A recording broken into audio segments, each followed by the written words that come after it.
analyze the comment section of the Paul O'Keefe interview with CBS Boston. I created a video of this interview, a commentary video of this interview a couple days ago, and you're welcome to check that out. It's nothing special, but let's read the comment section. So the first comment, it's currently showing the top comments, and by the top comments it usually goes by the amount of likes, the amount of attention the comment received. This one was posted 2 days ago, and it reads, "This is ridiculous. The FBI told the world she didn't hit him with the car!" And that comment received 1,000 likes. Again, these are comments to the CBS Boston interview with Paul O'Keefe, who is Officer John O'Keefe's brother in the Massachusetts versus Karen Reed case. Paul O'Keefe participated in this interview with CBS Boston. This interview was uploaded to their YouTube channel on July 3rd, 2024. And again, these are the top comments in the comment section. This other comment reads, posted 2 days ago, "My dad was a cop. My uncle was a cop. All the buddies that came over for weekend barbecues were cops. I decided I wanted to be a lawyer. From every perspective, the investigation was beyond flawed. I really hate having to tell people that the police lie. A lot. So many families put all their faith in the police, and if the police say they've got the perp, the family is all in. It makes me livid! Victims deserve justice, and just handing them anyone is not the answer." And that comment received 1,000 likes. And that was just 2 days ago. Excellent comment, and so is the first one. "This is ridiculous. The FBI told the world shouldn't hit him with the car." If you recall the 2 experts from ARCA that testified on the stand during the Karen Reed trial, they were some of the last expert witnesses provided at the end of the trial before closing arguments. 2 of those people, I'm terrible with names, but I will do a commentary video on their testimony as well. 2 of those individuals were highly regarded, highly qualified, if not overqualified, and they were paid for by the Department of Justice and the FBI. The FBI and the DOJ conducted their own independent investigation as to whether the SUV hit Officer John O'Keefe, and they concluded that it did not hit John O'Keefe. Karen Reed's SUV did not hit John O'Keefe. The DOJ and the FBI came to that conclusion when they conducted their own independent investigation, separate and apart from the Massachusetts state troopers, Canton PD, and Boston PD personnel who were involved in this case. Completely separate. The prosecution did not pay for that independent investigation, and neither did the defense pay for that independent investigation. Your tax dollars as a U.S. citizen paid for that independent investigation because it was through the DOJ and the FBI, and we all as taxpayers pay for the FBI and the DOJ. So I agree with the first comment. The FBI told the world she didn't hit him. And that is the truth. Again, if you watched the trial, and if you weren't biased to one side or another, if you truly observed this trial with an objective observation, then you would know about the DOJ and FBI independent findings. And cops do lie a lot. And look it up in your area. Look it up. Cops are legally allowed to lie. They're legally allowed to lie to us. It is illegal for us to lie to an officer. You know, it doesn't go both ways. We cannot lie to law enforcement, but they are allowed to lie to the average citizen, to anybody. So officers do lie. They are legally allowed to lie. You have no rights as to whether or not they can lie to you. They can lie to you and suffer zero consequences. Officers can. Just ask anybody in law enforcement, and they will tell you. Legally allowed to lie. We are not allowed to lie to them. The next comment reads from a day ago, 72 likes. Were we watching the same trial? Question mark, exclamation mark. My heart goes out to the O'Keefes, but the level of denial is astounding.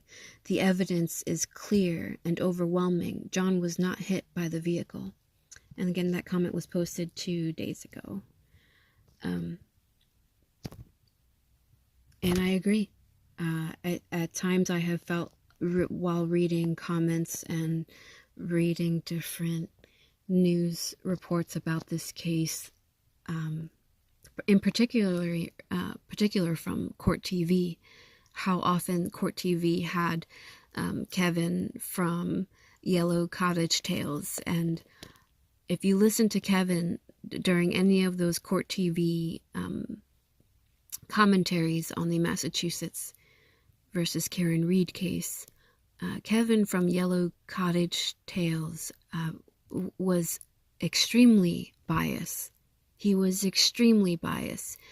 Anytime Vinnie Politan or Nick, I forget his last name, would give Kevin a substantiated account of what happened, a fact of what happened, a piece of evidence pertaining to the case, Kevin would deflect it with some other fact and some other theory, some other, like, there was no convincing Kevin that Karen Reed was not guilty.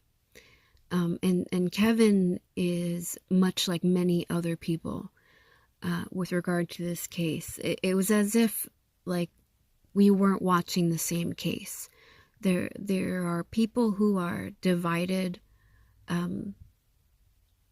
on their opinions about the case genuinely, for genuine reasons. There are people who genuinely believe she is guilty because of her behavior that night, because of the voicemail messages. The voicemail messages really made some people feel like she did it. People who didn't understand the entire timeline and the reason for the voicemail messages.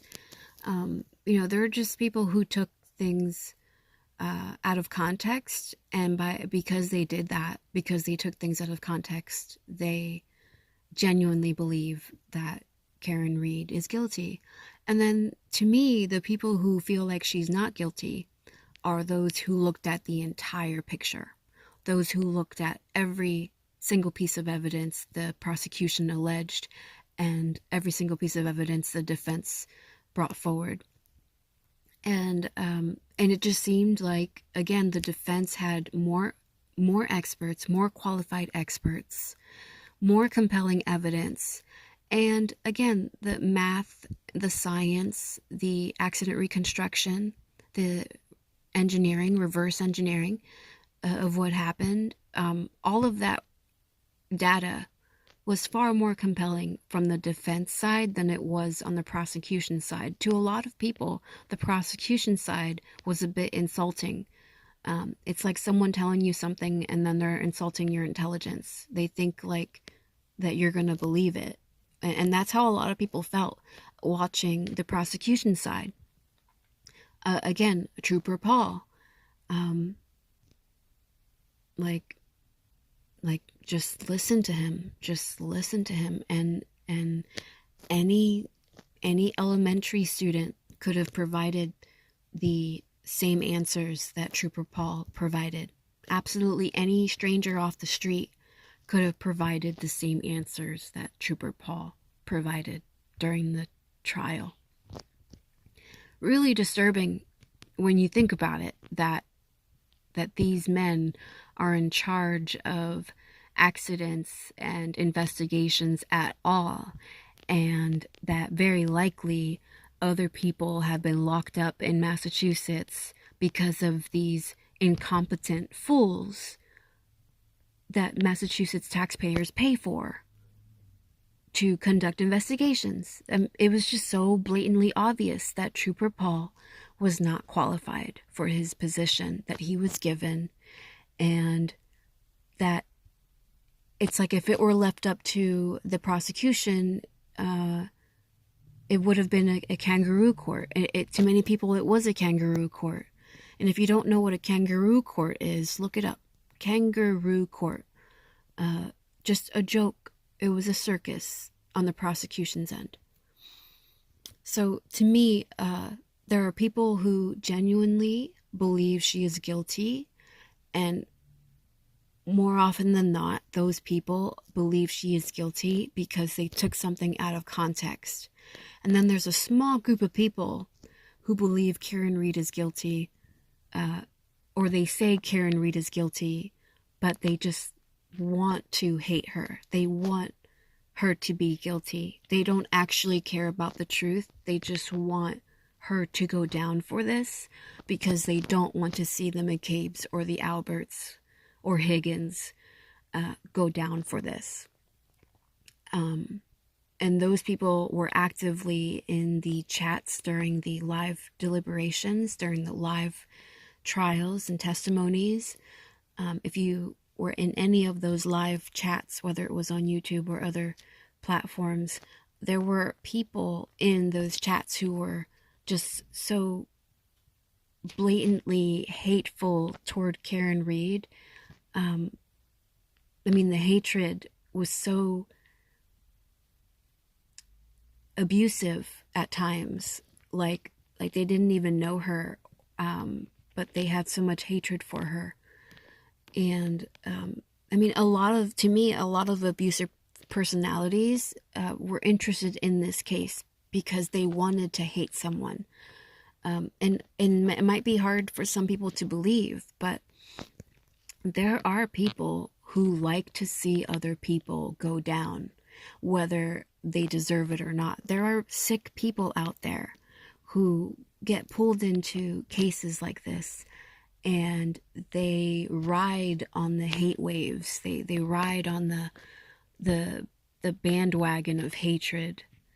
And you need to be careful with people like that, because it's like they're not actually in it for any principle or anything meaningful. They just like to hate, and they get off on hating people. And I witnessed that a lot with this case. I've witnessed so many people who don't actually care about the evidence or the math or the science. They just want to hate Karen Read.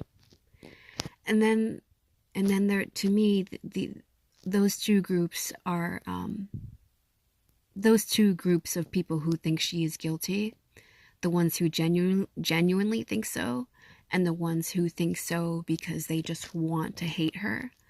Those two groups of she's guilty people, to me, are vastly outnumbered. Thankfully, graciously, they are vastly outnumbered by the people who paid attention to the facts and the evidence and concluded for themselves individually that it's more likely than not that she's not guilty.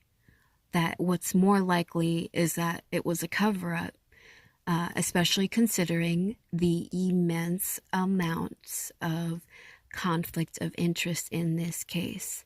That the Alberts are married into the McCabe's, and the McCabe's are married into the Alberts. These are families that are interlinked through marriage and through the sharing of bloodlines, through their offspring, through their generations.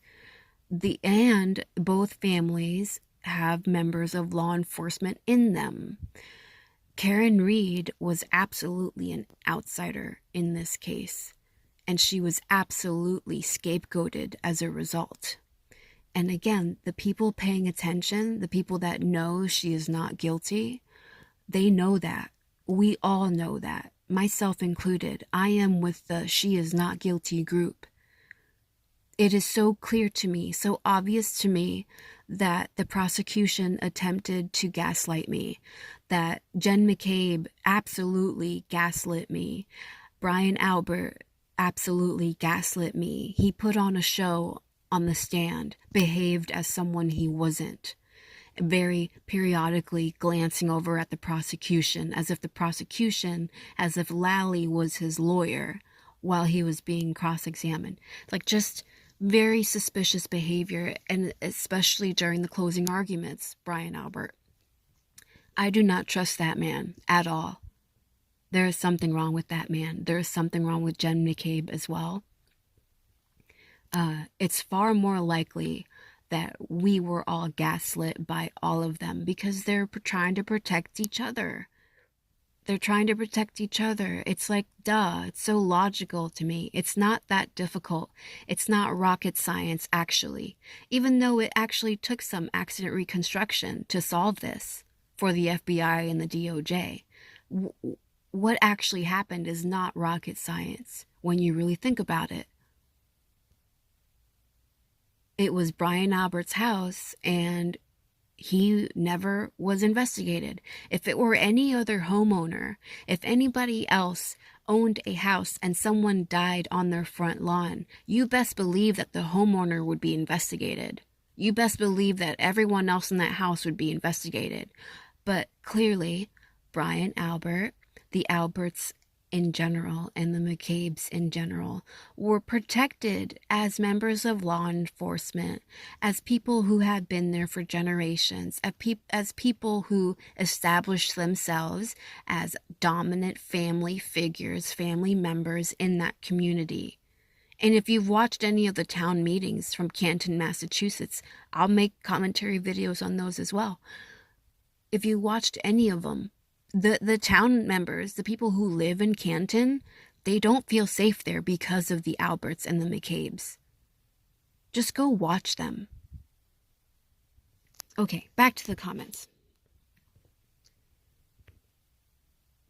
The next one from 2 days ago reads, we aren't reading stuff on the internet, we watch the trial.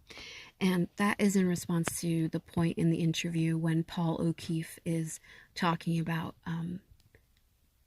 like people calling him a moron and people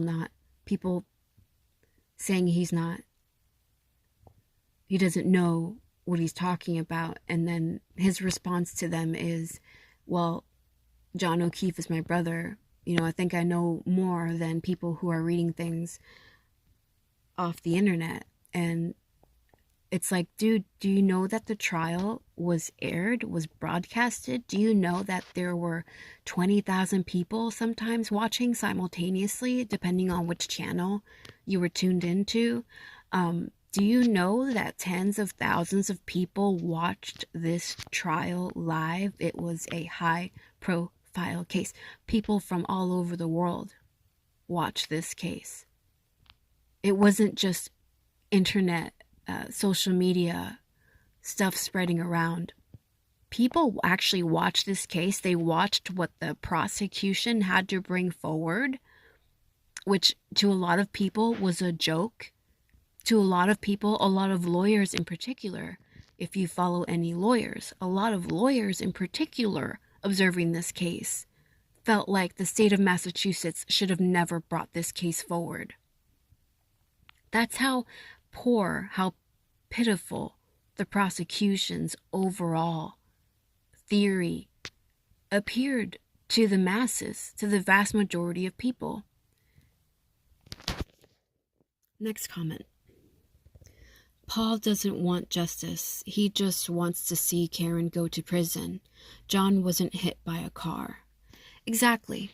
I completely agree. And that comment received 577 likes, one of my own as well. Absolutely. If you listen to this interview and if you aren't biased, if you are an objective observer and you can think for yourself, it is so clear that Paul, even after sitting in that courtroom every day during the 2 months of trial, and even after listening to the expert witnesses from ARCA, who said there's no way the SUV hit John O'Keefe, even after that,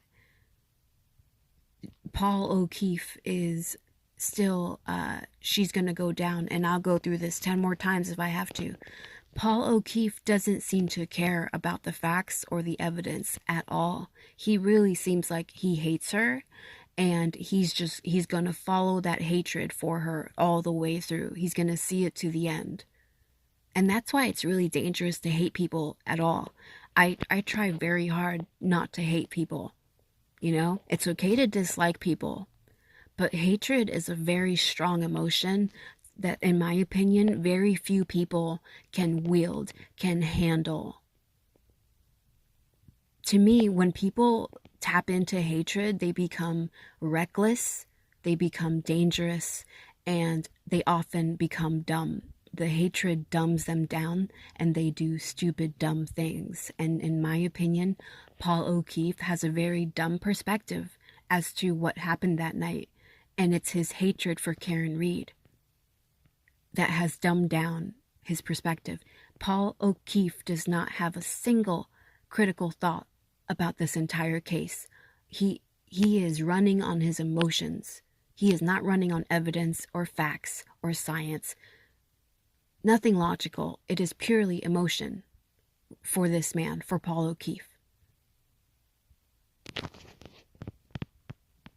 Next comment from a day ago, 356 likes.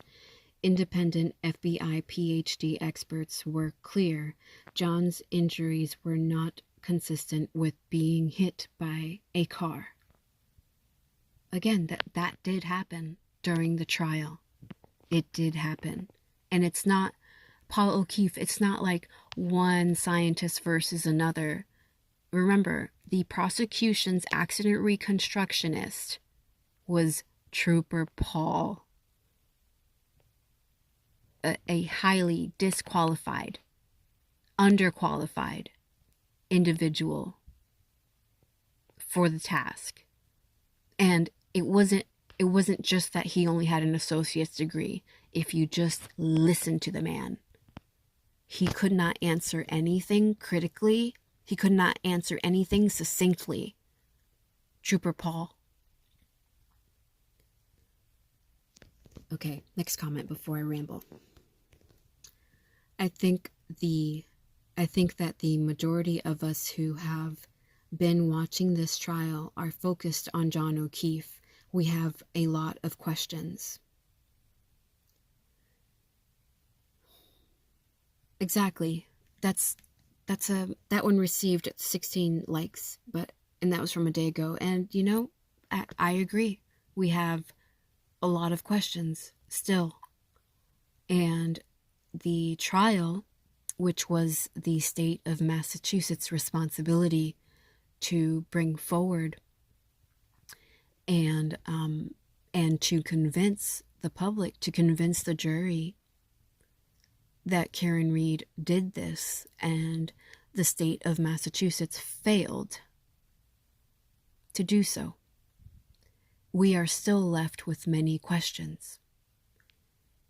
And to me, it's the fault of the members of law enforcement who were involved. Every single member of law enforcement that was involved that night, from the McCabe's to the Alberts to Higgins to the troopers to the Canton PD, every single one of them failed Officer John O'Keefe that night. Every single one of them.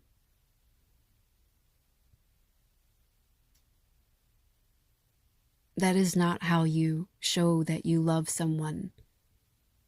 That poor excuse for an investigation.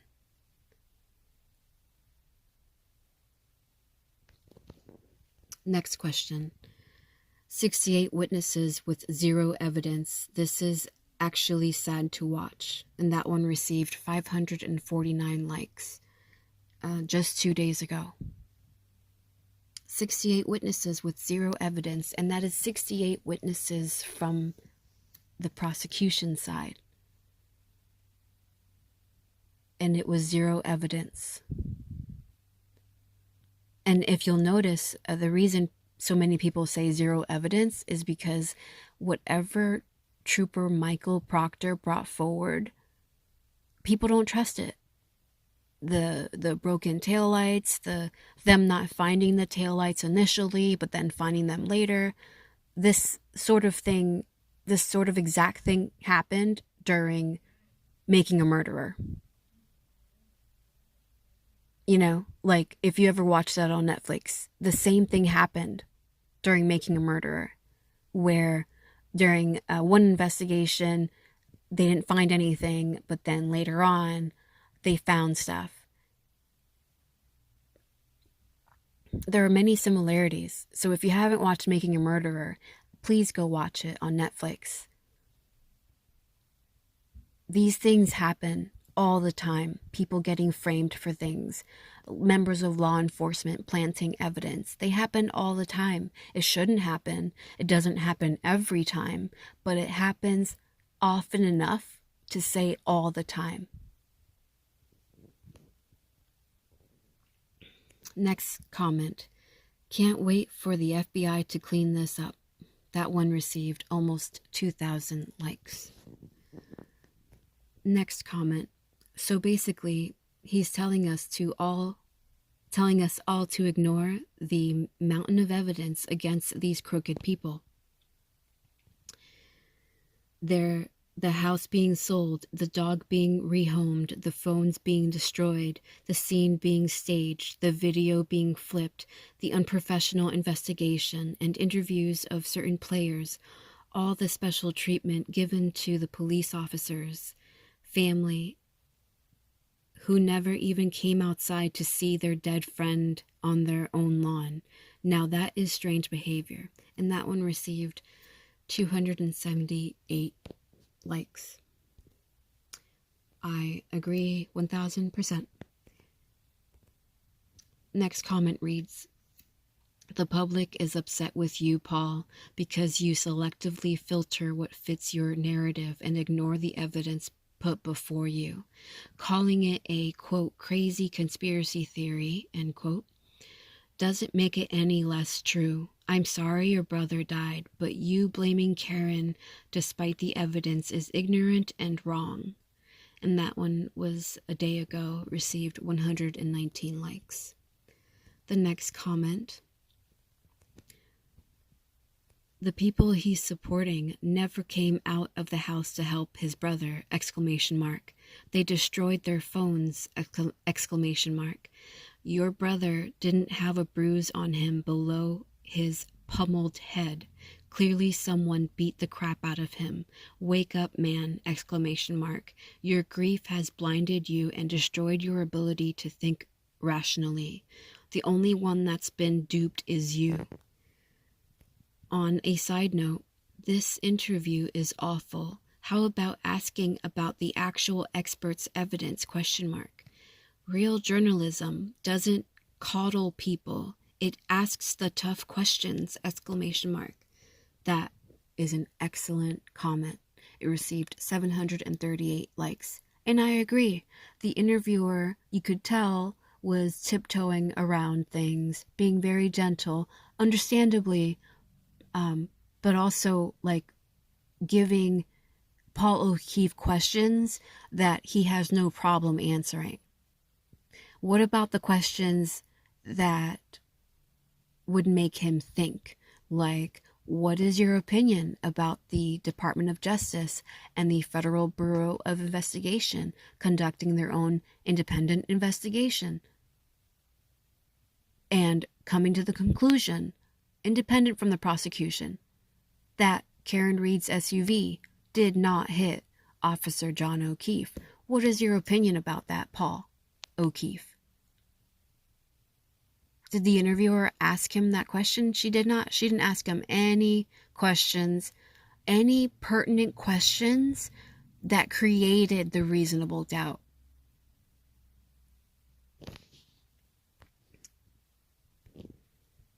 All right, next question. Next comment. 2 days ago, 1,400 likes. It reads, if he really believes Karen Read did it, why isn't he upset with the police and their shady investigation? ? Both sides should agree that the police did such a bad job that we will never really get justice for John. He should have anger for the Boston and Canton police too. The whole investigation is cause for reasonable doubt. It was so badly done that the only person the CW, Commonwealth, could get for their accident reconstruction was Trooper Paul. Exactly. It was so bad that they couldn't even get, like, that's how low their standard was for this so-called investigation, the state of Massachusetts. Trooper Paul. That's how low their bar was. That's not justice for John O'Keefe, and that's not justice for Karen Read. That's justice for no one. To appoint Trooper Paul to any investigation, to me, is inhumane to anybody, any subsequent victims, any subsequent defendants that result from his investigations. And the same with Michael Proctor. To me, at this point, it is inhumane for anybody to use either of those so-called troopers to conduct any investigation at all whatsoever. Because they clearly do not care about human life. They do not care about anyone's quality of life. These guys are just there for a paycheck. These guys are just there for status and a paycheck and I don't know, like nothing else to do. Trooper Paul and Trooper Proctor. Those guys have nothing else to do. They're just shooting the shit with their so-called investigation, essentially. I mean, they really just threw it together. And again, anybody off the street could have done the same thing. Very poor quality work from those troopers. And again, the world saw it. We all saw it. We're not stupid. Next comment. Can we get a journalist who asks him the tough questions? Ask him to explain the evidence, the science, and the facts. That was a day ago. 21 likes. Exactly. Next comment. 111 likes, posted 1 day ago. Dude, the fact that you're grieving doesn't give you the right to ruin another family just because Karen Read didn't pass your vibe check. Exactly. She didn't pass his vibe check. She was giving him bad vibes that morning. He didn't care about facts. He cared about his feelings. Next comment, posted 2 days ago, 636 likes. Sadly, Paul's hatred for Karen has clouded his common sense and judgment. I hope he can find peace someday. Exactly. I'm not the only one seeing the hatred, the blinding of from the hatred. And it's not just Paul O'Keefe. There are many people out there right now who have blind hatred, who first of all have a propensity for hatred at all, who have the tendency to hate at all. They are practiced in hating, they like hating, they're used to hating, they're accustomed to hating, they're habitual haters. And you give them this case and they're happy to do it. They're happy to hate Karen Read. And to me, Paul O'Keefe is one of them. He already had a propensity to hate before this. And Karen Reed is his outlet to funnel that hatred. I'm going to read a few more. Another comment about hatred posted 2 days ago, 524 likes. It reads, "Let go of the hatred of Karen and listen to the evidence your brother's killer is not Karen." Exactly, Paul O'Keefe. Your brother's killer is not Karen Reed. And it's not my opinion. It's not this person's opinion. It is a fact. It is a conclusion that the FBI and the DOJ came to with truly qualified experts. You can lay your opinions to rest. You can get some therapy for your hatred and start living in reality and accepting the fact that the SUV did not hit your brother. It did not. Next comment. To watch that whole trial and not realize that he's being lied to about his brother's death is literally so sad and ridiculous. That one was posted 1 day ago, 87 likes. Yeah. It is simultaneously sad and ridiculous. It's like you want to have compassion and empathy for Paul O'Keefe, but you also want to call him on his bullshit. You also want to tell him that if he's truly grieving for his brother, then he needs to look at the truth. He needs to give his brother the right respect and look at the truth. Because that's how you truly honor someone, is with the truth.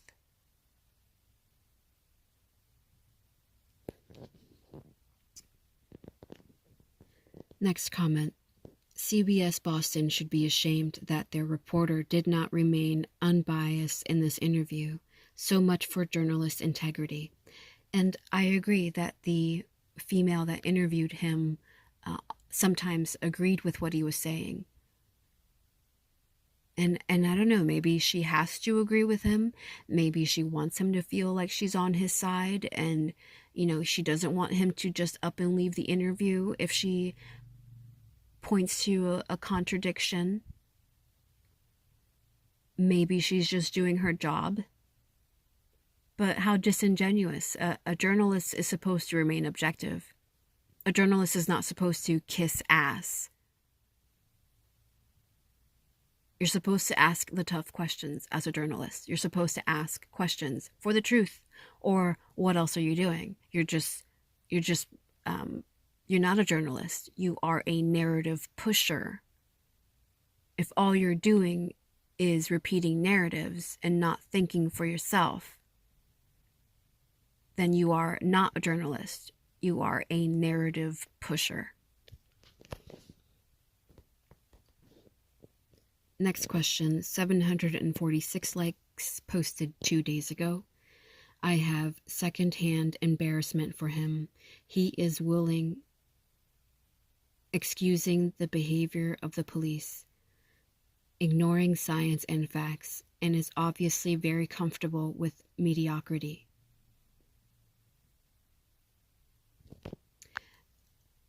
Yeah, in a way, yeah, I feel bad for him because I didn't think about the embarrassment element, but to me, it's like I don't think he should feel embarrassed. So I guess it's how you're looking at this. I personally don't think he should feel embarrassed. Paul O'Keefe, I think he's being foolish. And maybe he's still grieving, and maybe his grief is blinding him. Maybe he has turned his grief into anger and his anger into hatred, and he's taking it all out on Karen Reed. And this interview is his way of getting that out, of letting that out. But I agree with the aspect that, to me, he looks like a fool. because he's clearly operating on emotions, not providing any evidence, not providing any facts, only providing like a very biased observation of Karen Reed that day following John O'Keefe's death. He's just suspicious of her from the start. You know, even when he says that his mother, Peggy O'Keefe, said, "Do you think Karen could have done this?" And Paul O'Keefe alleges that his response to Peggy is, "We're not going to think like that." And then he says, "I go outside to take a look at her car." Like, we're not going to think like that, but you go outside to take a look at her car. You go outside to take a look at Karen Reed's SUV. And you know, some people think that Paul O'Keefe is in on the cover-up. I don't think he is in on the cover-up. And you may disagree with me if you want to, but I don't think Paul O'Keefe is in on the cover-up. I think that Paul O'Keefe is just that foolish. I think he is genuinely that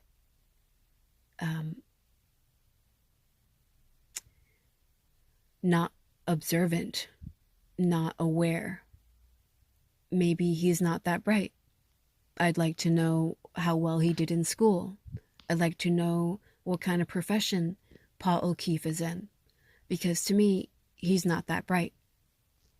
And it's because he's not fact-based when he's making these very serious observations that can determine someone's fate. If you are going to accuse someone of murder to the extent that they could be locked up for life, then you had better be fact-based. You had better know your shit. And in my opinion, Paul O'Keefe does not know his shit pertaining to this case. And that's really sad, because he sat in the courtroom every single day during the trial. Front row seat, Paul O'Keefe. Front row seat. And he still doesn't get it. So to me, he's a fool. He's not that bright. But I don't think he should feel embarrassed. That's not the angle I'm going at. I think that he should be more fact-based, for sure. And he has every right to speak up as John O'Keefe's brother. Absolutely. But to me, he has no right, absolutely zero right, to accuse someone of murder, of intentional killing, without first providing an ounce of evidence. You have zero right to accuse anyone of harming someone else if you can't provide the evidence to back up your accusation. Last comment before I go, and I will leave the link to the original video in the description below, and you're welcome to read the comments there yourself. Again, these are highlighted as the top comments. This one received 718 likes. It was posted 2 days ago. Not once did Paul tell the reporter about his bad DWI crash and how Karen was the only family member that coughed up his bail money. This is a joke. Yes, so that was confirmed to be a fact. That I believe in 2020, I'm not 100% sure. A few years ago, Paul O'Keefe was involved in an accident that coincidentally, he was driving 24 miles an hour, the exact same miles per hour that the prosecution alleged that Karen Reed was driving when she supposedly reversed into John O'Keefe. but we all know now that that's a lie. But it is peculiar, it is curious that the prosecution chose the exact number, 24 miles per hour, to accuse Karen Read, when in fact Officer John O'Keefe's brother, Paul O'Keefe, was driving 24 miles an hour and did put someone in a hospital. And you would think that Paul O'Keefe, having experienced that firsthand, that Paul O'Keefe put someone in a hospital driving 24 miles per hour, you would think that he would know what someone with injuries from an accident like that looks like. But again, Paul O'Keefe isn't putting two and two together. He's just, he's on the hate Karen Read bandwagon. But it is a joke. It is a joke. And it is true that not once did Paul O'Keefe bring up how Karen Read was there for him when no one else was. And now that no one else is there for Karen Read, this is how Paul O'Keefe repays her. That's the kind of friend Paul O'Keefe is, that you can bail him out when he fucks up, right? But God forbid you're framed by any of his long life friends, the McCabe's or the Alberts. He's not going to help you out, even if you bailed him out. He's not going to fight for you for your freedom. That's who Paul O'Keefe is. That's what he's saying with this interview and what we know of him. And Karen Read was there for Paul O'Keefe. And in return, Paul O'Keefe wants her to get locked up for life for something she did not do. Thank you for watching.